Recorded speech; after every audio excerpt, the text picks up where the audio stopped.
The story begins when we see someone floating through an odd space, tired and in pain, but afraid to take one step further into the light. This person is then reincarnated into a mystical world in the form of a baby, at a temple. He still has memories from his previous life, but they are distant and vague. He sees three scary and powerful-looking beings around him: a skeleton, a mummy, and a specter. So he cries violently as he is terrified, thinking they're going to kill him. However, they end up raising and caring for him. They gave him the name Will, and when he turns 6 months old, he can now generally understand the language of this world, although he can't speak yet. The mummy takes him outside the temple for the first time, where Will begins to cry because the outside world is so beautiful. At first, he thought he was in hell being punished after living such a hopelessly vague life, but realizes he was wrong. This is no punishment, but the grace of God. By the time he was 3 years old, he was already able to read and write like an adult. The specter, whose name is Gus, teaches him the history of this world and the knowledge of magic. Will finds Gus to be a little eccentric and overbearing, but smarter than anyone else he'd met. Gus teaches Will the power of words. He explains that these words, whether spoken or written, have power. For example, if you write the word ignis, it defines the existence of fire, but when followed by the word erasure, the fire is extinguished. The mummy then takes Will to a room where there are several statues of the gods they worship: the god of justice and lightning, called Volt; the Earth Mother, called Mater; and the god of fire and technology, called Blaze. There are a few more, but one statue in particular catches his attention: the goddess of light, called Gracefeel, who is the child of the lightning god Volt and Earth Mother Mater. The mummy, whose name is Mary, explains that the Earth Mother Mater is the god of child rearing and the bounties of the earth. Therefore, she feels that Mater is the most important goddess, adding that she is particularly revered by people in rural areas. Will asks Mary if she prays to the Earth Mother every day, but she avoids the question by telling him it's time to eat. At dinner, the skeleton, called Blood, tells Will that when he's a bit older, he'll teach him how to hunt. However, Gus wants Will to focus on learning magic first, saying that he might be just as much a genius as him. Blood unruly says, what if he grows up to be an old miser with an oversized brain, like you? Will acknowledges that Blood looks scary, but likes him because he keeps things lively and friendly. Mary always brings Will some bread with meals, so he asks her where she gets it from, but she tells him it's a secret. The three of them keep many secrets, like why they live here, why are there no other humans apart from Will, and why are they undead. Will has never met anyone but the three of them since he was born. He has so many questions, but can't bring himself to ask them, because he's keeping a secret from them himself, that he is a human with memories of his previous life. When Will is a little older, he undergoes arduous training with Blood. He says, we gotta build your muscle and stamina first, as skills are useless without the muscle to back them up.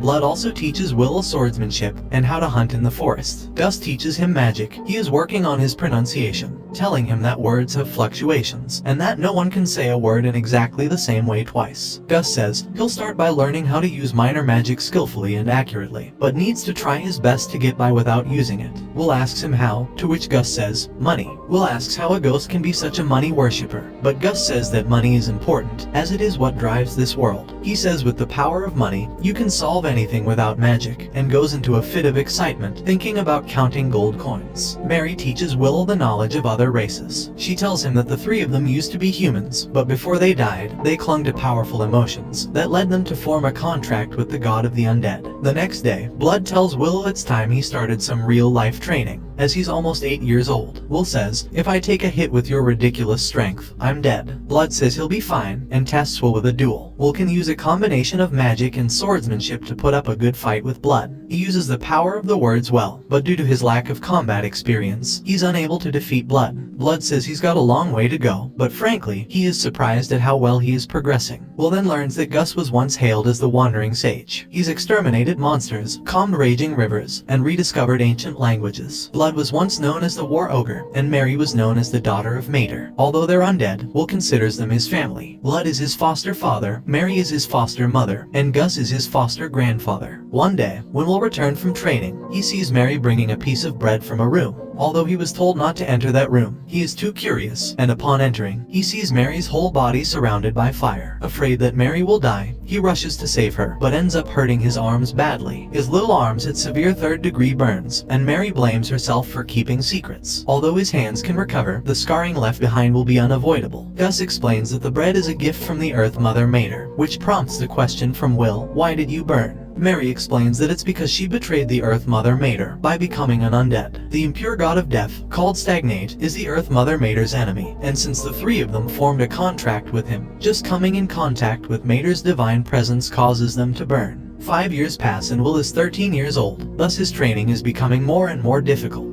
Blood captures a low-ranked demon's corpse for Will to practice against, and he easily defeats it with a slash that surprised Blood. Blood decides to speed up his training by taking him to the ruined city, where humans and dwarves used to reside, but now it's a dangerous place full of wandering undead. Blood leaves Will in a cave alone to test him. Several undead appear, however, Will manages to defeat them all easily. He must now find the exit, but on the way he meets an undead Vrascus demon, which are stronger than any opponent he's faced as they're able to use magic too. Will considers slipping past it, or even going another route, but thinks what Blood would do, and bravely faces the Vrascus. The Vrascus demon attempts to use magic, but with the lessons Gus taught Will, he is able to counter it, and goes in for an attack with his sword. However, his sword broke upon impact, but his attack ended up killing the Vrascus anyway. Since Will's sword is done, he picks up the magic spear from the undead he just defeated, which was made by dwarves. Gus then appears with a blank expression on his face, and uses his words to summon a golem to fight Will. However, Will defeats it with ease, but is confused to why Gus is trying to kill him. Just as Will is about to kill Gus, he stops, and says hurting you would make me feel worse than dying myself. Gus then apologizes to Will, and says he took that lesson a bit too far. Will is shocked that Gus is trying to pass it all off as a lesson, but doesn't say anything and they return to the temple. Will notices Gus hadn't brought up the incident at the cave, and thinks there must be a reason why he won't talk about it, so he decides not to tell Blood or Mary. Gus then has a private conversation with Will, and tells him that Blood is going to challenge him to a serious duel. Gus wants Will to find a way to lose the duel in a way that Blood won't notice. Will wants to know why, but Gus won't give him an answer. Will becomes extremely frustrated with Gus, and tells him that he can't help him with the duel, adding on the way out, "I'll pretend I didn't hear a word of what you just said."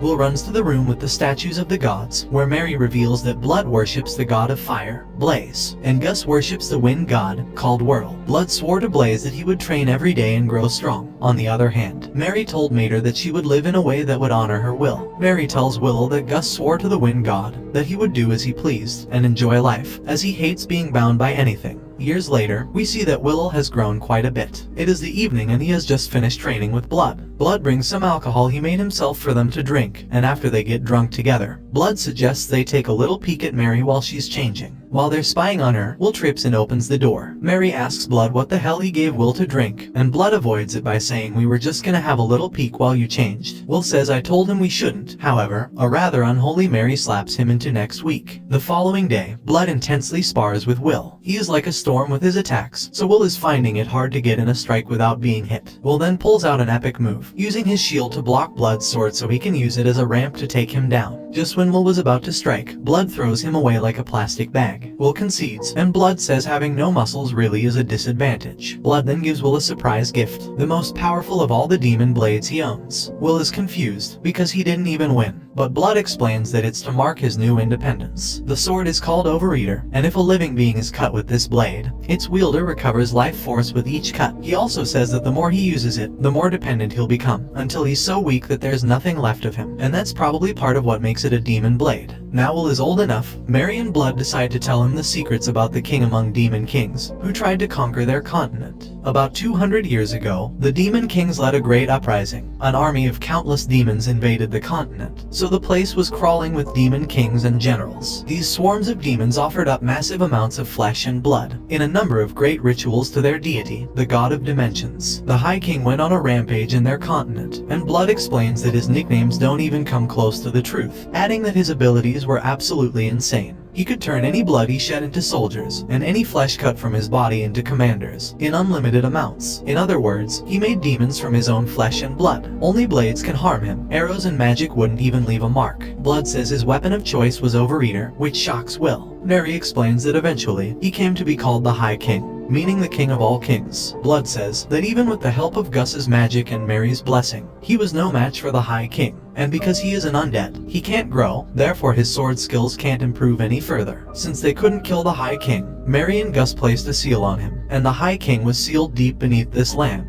We then discover that Gus, Mary, and Blood are bound to this city by their contract with Stagnate. If they agreed to join his army of undead, he'd kill all the demons that were in the city, and allow them to defend the seal in their immortal bodies. Will figures out that he was meant to be a sacrifice to break the High King's seal. However, after the demons that brought Will to them were slain, they decided to keep him and raise him like one of their own. They thought humanity had gone extinct, but the fact that the demons were able to bring him there means there must be a place inhabited by humans close by. And so, Will now knows why he is there. He's about to head into a nation of people who survived the Great Uprising. A few moments later, Mary and Blood tell Will they love him, and how he is a strong, clever boy. Will is confused to why it sounds like they're saying their last goodbyes. Then all of a sudden, a demonic portal opens up in the sky, and out comes the infamous High King. He asks if they've said their farewells, as he's here to take the souls of Blood and Mary. Will is paralyzed so he can't even move, but just then, Gus appears. He tells Will to take Blood and Mary and get out of here, declaring that he is going to stop the High King. Gus uses his strongest magic and gets rid of the High King, or so he thinks. Suddenly, Gus is paralyzed by the High King, along with Mary and Blood. We discover that the High King divided his strength into two bodies, in case something like that happened. He leaves only Will, and proposes a deal. If he joins his undead army, he will let him live in harmony forever with his undead family, and gives him till evening to think about it. At night, Will goes to see the High King to tell him his answer. Will bravely says, "I'm not giving you a single thing." So Stagnate summons his army of undead. Will impresses Stagnate with his abilities, so he stops his undead army, and asks again if he would join him, as he's taken a liking to Will. He says, "I will welcome you as a general in my undead army," and cuts himself, telling Will to drink his blood. When it seems that Will is going to accept, he takes out the sword Blood gave him and attacks Stagnate. However, the High King unleashes a demon snake that bites Will, and suddenly he is transported to a strange place, where it seems like he had been before. He finds the goddess of light, and in the end, he makes a pact with her. That is, the goddess will give her protection and guidance, so long as he does not forget his resolve.